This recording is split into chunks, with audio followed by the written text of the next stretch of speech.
Hello friends, this is Vikas Shah from kite technical institute. Friends, आज की इस video topics में मैं आपको स्टडी कराने वाला हूँ ब्लॉक डायग्राम ऑफ कंप्यूटर। तो जो कंप्यूटर है, कंप्यूटर्स का ब्लॉक डायग्राम, तो जनरली कंप्यूटर्स का क्या क्या अवयव है, ठीक है।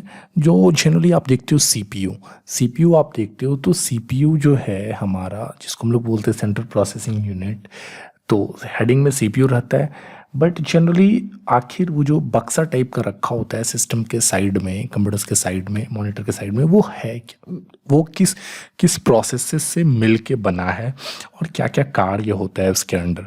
तो ये एक ब्लॉक डायग्राम है जो बहुत ही ज़्यादा जनरल कंपटीशन से रिलेटेड में क्वेश्चंस बहुत पूछा जाता है। अगर आप कोई भी कंप्यूटर से रिलेटेड कंपटीशंस की तैयारी कर रहे हैं तो ब्लॉक डायग्राम आपके लिए बहुत ही ज़्यादा नेसेसरी है। और आप वन बाय वन ये पूरी फंडामेंटल के टॉपिक कंप्लीट करो। आपको हार्डवेयर के क्षेत्र में अगर आप आगे बढ़ना चाह रहे हो, आप कंप्यूटर से रिपेयरिंग के क्षेत्र में आगे बढ़ना चाह रहे हो, तो बहुत ही ज़्यादा ज़रूरी है आपको ये जानना। मतलब रखो कि बहुत ही ज़्यादा मोस्ट इम्पॉर्टेंट नॉलेज है। अगर फंडामेंटल आप नहीं जान पाओगे तो आप रखो कि आपको बहुत सी नॉलेज नहीं हो पाएगी। सिंपली कंप्यूटर्स कोई भी चलाने जान सकता है, बट अगर अच्छे से आपको फंडामेंटल्स बेसिक से एडवांस की नॉलेज होगी तो ये ज़्यादा आपके लिए बेनिफिट होगा। तो चलिए स्टार्ट करते हैं कि ब्लॉक डायग्राम जैसे ये सीपीयू के अंदर हमारी डिवाइस इंक्लूड्स होती है, वो है एएलयू, अर्थमेटिक लॉजिक यूनिट। क्या होती है? इसके अंदर एक डिवाइस होती है एएलयू, अर्थमेटिक लॉजिक यूनिट, मतलब अंकगणित और जो लॉजिक लगता है, जैसे ए बराबर B, A is not equal to B, A is equal to B, या A less than is equal to, मतलब ए बी से बड़ा है या ए और बी बराबर है। तो ऐसी लॉजिक वर्क भी कौन करता है? एएलयू चिप करता है। अर्थमेटिक, अगर जोड़ घटाव गुना भाग करना है तो वो भी काम कौन करता है? एएलयू चिप करता है। बाय द वे, इससे रिलेटेड मैं क्लासेस में आपको बताऊंगा छोटे छोटे मतलब टॉपिक्स को बना के कि कैसे एएलयू का क्या काम है, इनपुट का क्या काम है। आज हम लोग ब्लॉक डायग्राम के साथ साथ इनपुट डिवाइस को कवर करेंगे। ओके, तो जनरली इसमें एक यहाँ पे इस साइड में आपको दिख रहा है इनपुट डिवाइस, यहाँ पे दिख रहा है आउटपुट डिवाइस, यहाँ पे है हमारा कंट्रोल यूनिट।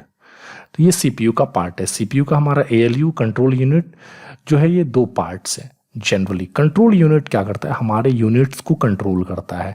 ये एक तरह का रखो मैनेजर है, देखो बीच में है ये मैनेजर है, ये सबको मैनेज करता है। एएलयू को मैनेज करता है, ये इनपुट यूनिट को मैनेज करता है, ये मेमोरी को मैनेज करता है, ये आउटपुट, मतलब रखो कि ये मैनेजर की तरह काम करता है सबको कंट्रोल करने का। ठीक है, सारा कंट्रोलिंग कंट्रोल यूनिट के पास होता है। ठीक है ना। अब इधर से आई इनपुट, इधर से आई आउटपुट। अगर आप कोई भी डेटा का दे रहे हो, इंस्ट्रक्शन दे रहे हो, तो इनपुट डिवाइस के अंदर, इसके अंदर आया सीपीयू के अंदर, और यहाँ पे आउटपुट यूनिट में वर्क किया था। आउटपुट यूनिट के अंदर जो डिवाइस आती है, data flow, control flow monitors and printer के ज़रिए होता है। यहाँ पे हमारी मेमोरी होती है।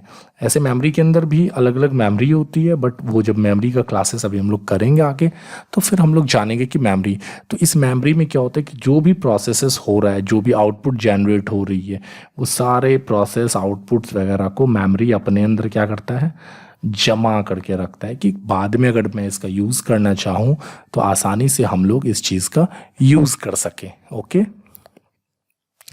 अब ये हमारा basic components of computer system, मतलब वही चीज़ है कि जो कंपोनेंट्स है, उस कंपोनेंट्स का कंप्यूटर के अवयव और ब्लॉक डायग्राम के बारे में हम लोग जानते हैं, जिसमें सबसे पहला हमारा है इनपुट डिवाइस। ओके, तो इनपुट डिवाइस जनरली क्या है? तो मैंने जस्ट बताया कि अभी मैं इनपुट डिवाइस को आपको स्टडी कराने वाला हूँ। तो इनपुट डिवाइस वे डिवाइस होते हैं जिनके द्वारा हम अपने डेटा या निर्देशों को कंप्यूटर में इनपुट करा सकते हैं। कंप्यूटर के अंदर डेटा या जो निर्देश है, इंस्ट्रक्शंस को हम इनपुट करा सकते हैं जिस डिवाइस की मदद से। मतलब जिस डिवाइस, मतलब क्या हो गया? यंत्र हो गया, मशीन्स हो गया। ठीक है ना। जिस डिवाइस की मदद से, जिस मशीन्स की मदद से हम इनपुट करा सकते हैं, वही है इनपुट डिवाइस। जैसे कंप्यूटर में कई ऐसी मशीन्स होती है, इनपुट मशीन्स होती है, मतलब इनपुट डिवाइस होती हैं। ये डिवाइस कंप्यूटर के मस्तिष्क को निर्देशित करती है कि वह क्या करे। इनपुट डिवाइस कई रूप में उपलब्ध है तथा हम सभी के विशिष्ट उद्देश्य हैं। टाइपिंग के लिए हमारे पास कीबोर्ड होते हैं, तो इनपुट डिवाइस अलग अलग रूप में यहाँ पे उपलब्ध है सिस्टम्स के अंदर। जैसे कीबोर्ड का यूज़ होता है टाइप करने के लिए। इनपुट डिवाइस वे हैं जो हमारे निर्देशों या आदेशों को कंप्यूटर के मस्तिष्क तक मतलब सीपीयू तक पहुँचाते हैं। मतलब कीबोर्ड का क्या काम है कि हमारे निर्देश को, हमारी ऑर्डर्स को कहाँ तक पहुँचाता है, ये सीपीयू तक पहुँचाता है। और सीपीयू मतलब कंप्यूटर के मस्तिष्क, ब्रेन ऑफ कंप्यूटर तक पहुँचाता है इनपुट डिवाइस के।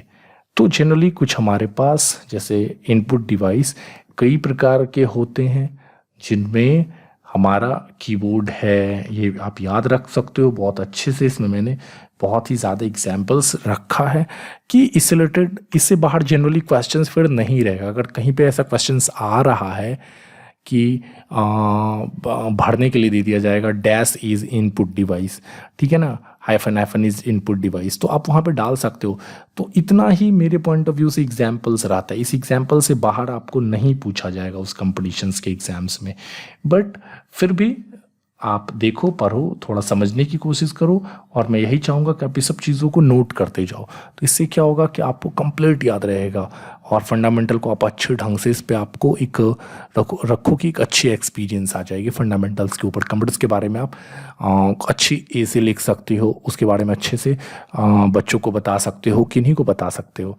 माउस है, जॉयस्टिक है, ट्रैक बॉल है, लाइट पेन है, टच स्क्रीन है, digital camera, scanner, digital barcode reader, optical mark reader, इस तरह से बहुत सी डिवाइस होती है। कॉर्ड रीडर, MICR जैसे होती है, ATM मशीन्स होती है। तो ये सब जो है सब इनपुट डिवाइस के अंडर आती है। और इनपुट डिवाइस का मेनली काम क्या होता है, मैंने भी जस्ट बताया कि इनपुट डिवाइस का मेनली काम होता है कि वो डेटा को, निर्देशों को, आदेशों को लेकर कंप्यूटर तक पहुंचाना, CPU तक पहुंचाना।